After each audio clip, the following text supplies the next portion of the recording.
નમસ્કાર મિત્રો, welcome back to this channel. તો આજના વિડીયોમાં આપણે ઇંગ્લિશ સ્ટોરી જોઈશું અને આ સ્ટોરીને આપણે ગુજરાતીમાં સાથે સાથે સમજીશું. એમાં આવતા ઇંગ્લિશ વર્ડ્સ છે એને પણ આપણે સમજીશું. ઠીક છે, તો ચાલો શરૂ કરીએ.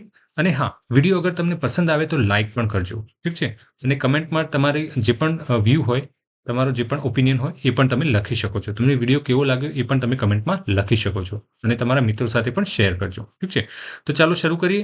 હવે સ્ટોરીનું ટાઇટલ છે સેલ્ફ અસેસમેન્ટ. હવે સેલ્ફ એટલે કે પોતાનું, અસેસમેન્ટ એટલે કે મૂલ્યાંકન, એટલે પોતાનું મૂલ્યાંકન કરવું. બરાબર, એવો એનો મતલબ થાય. સ્ટોરી શરૂ કરીએ. A boy vent into a grocery store. હવે ગ્રોસરી સ્ટોરનો મતલબ થાય કે કરિયાણાની દુકાન, કે જનરલ સ્ટોર કહેવાય જેને આપણે. ઠીક છે, તો એક છોકરો ગ્રોસરી સ્ટોર પર ગયો, ગ્રોસરી સ્ટોરમાં ગયો. વેન્ટ ઇન્ટુ, હવે જ્યારે આ મૂવમેન્ટ થાય ને કોઈ વસ્તુ, મતલબ તમે મૂવમેન્ટ કરીને અંદર જાઓ, જેમ કે તમે રૂમમાં ઘૂસ્યા તો શું થાય કે યુ વેન્ટ ઇન્ટુ રૂમ. બરાબર, એ રીતે.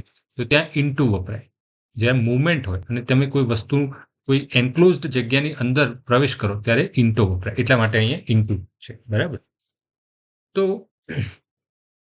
આગળ જોઈએ. There was a public booth. ત્યાં એક પબ્લિક બૂથ હતું. પબ્લિક બૂથ એટલે કે જ્યાં ફોન કરવાની જગ્યા હોય. પહેલા અવેલેબલ હતા, અત્યારે આઈ થિંક એ ઓબ્સોલેટ થઈ ગયા છે, મતલબ નથી જનરલી. ઓકે, તો એ પબ્લિક બૂથ પર ત્યાં એક પબ્લિક બૂથ હતું. He started dialing the phone number. એણે ફોન નંબર ડાયલ કરવાનું શરૂ કર્યું.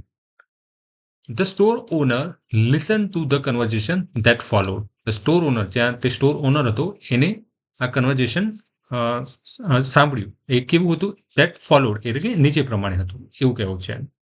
ધ બોય આસ્ક એટલે કે એને ફોન પર પૂછ્યું, બોયે ફોન કર્યું, બેન can you give me the job of cutting your loan. છોકરાએ પૂછ્યું કે બેન કેન યુ ગીવ મી, શું તમે મને જોબ આપી શકો છો લોન કટ કરવાની, એટલે કે જે ઘાસ હોય એને લોન, એટલે કે અહીંયા ઘાસ. ઠીક છે, એ ઘાસ કટ કરવાની મને જોબ આપી શકો છો.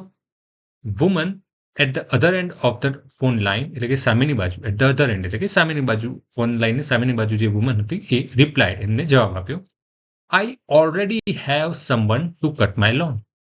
આઈ ઓલરેડી એટલે મારી પાસે ઓલરેડી છે, એક ઓલરેડી અવેલેબલ છે, someone to cut my lawn, એટલે કે એક ઓલરેડી અમારી પાસે એક કોઈ છે કે જે લોન કટ કરે છે. બરાબર, એટલે એમને સામેવાળાએ ક્વેશ્ચન કર્યો અહીંયા જે છોકરાએ, એટલે એમને આ રીતે જવાબ આપ્યો.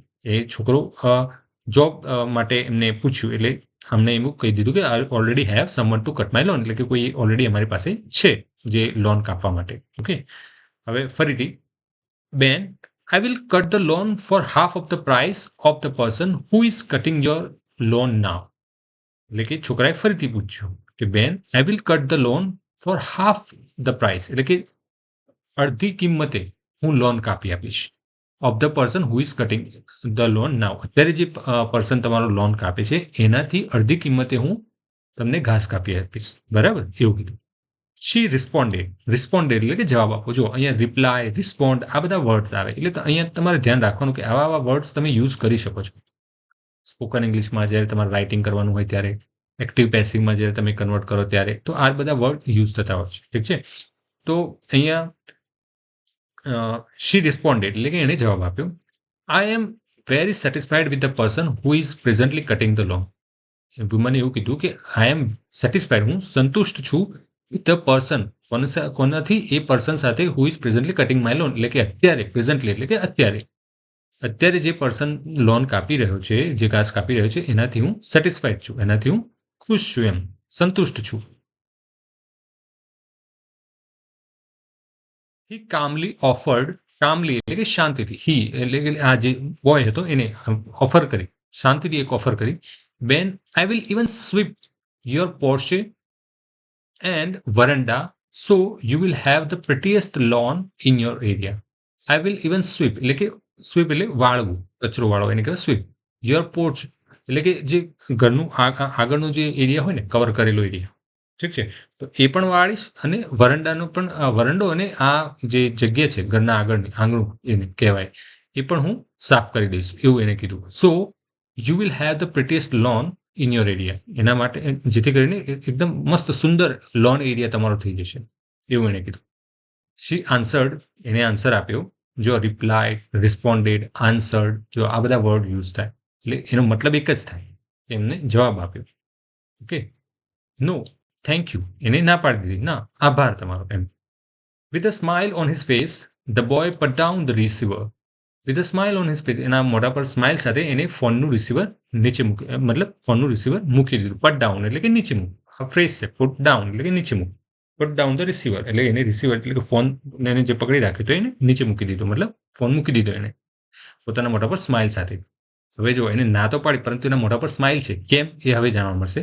The grocery store owner who was listening to all this walked over to the boy and said, the grocery store owner, જે ગ્રોસરી સ્ટોર ઓનર હતો, જે who was listening, જે સાંભળી રહ્યો હતો આ આખી વાતચીત, એ walked over to the boy એટલે કે બોય પાસે આવ્યો, છોકરા પાસે આવ્યો, એન્ડ સેડ એને કહ્યું, બેટા આઈ લાઈક યોર એટીટ્યુડ, મને તમારો બેટા મને તારો એટીટ્યુડ ગમ્યો, મને તારો અભિગમ ગમ્યો. એટીટ્યુડ એટલે અભિગમ. મને તારો અભિગમ ગમ્યો, કેમ કે એને જોબ કરવા માટે એક ઓફર કરી, અડધી કિંમતે પણ કરવા તૈયાર થયો અને જે કામ છે એના કરતાં વધારાનું કામ કરવા પણ તૈયાર થયો.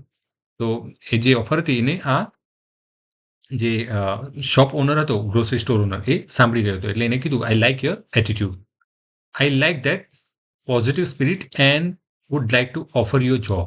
એટલે મને તારો જે પોઝિટિવ સ્પિરિટ હતી એ મને ગમ્યું એમ. And I would like to offer you a job, હું તને જોબ ઓફર કરવા માંગુ છું. ધ બોય રિપ્લાઇડ, બોય જવાબ આપ્યો, નો થેન્ક્સ, ના આભાર તમારો એમ. I was just checking my performance at the job I already have. એટલે એણે એવું કીધું બોયે કે હું મારું પરફોર્મન્સ ચેક કરી રહ્યો હતો, જે મારી અત્યારની જે જોબ છે એનું પરફોર્મન્સ ચેક કરી રહ્યો હતો. ઠીક છે, એવું એણે કીધું. I am the one who is working for that lady I was talking to.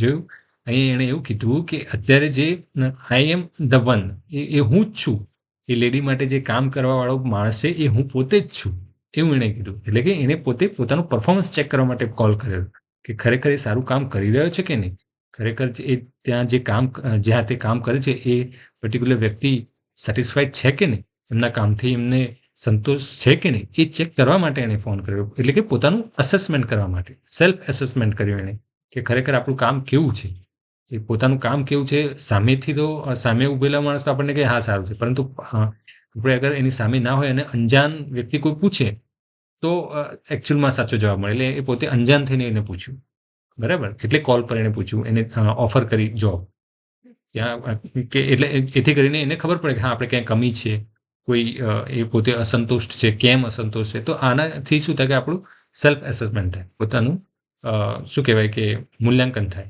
બરાબર. તો એના માટે એને કોલ કરેલો.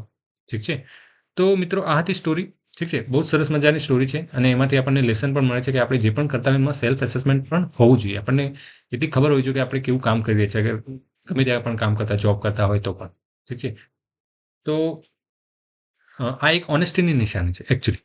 ઓકે, તો મિત્રો આ હતી સ્ટોરી અને આઈ હોપ કે તમને સ્ટોરી પસંદ આવી હશે અને તમને વિડીયો પણ પસંદ આવ્યો હશે. અગર પસંદ આવ્યો હોય તો લાઇક અને શેર કરજો તમારા મિત્રો સાથે પણ, જેથી એ લોકો પણ ઇંગ્લિશ શીખવાની એમની જર્નીમાં આગળ વધી શકે. તો આજના વિડીયોમાં બસ આટલું જ. મળીએ નવા વિડીયોમાં, ત્યાં સુધી બાય બાય.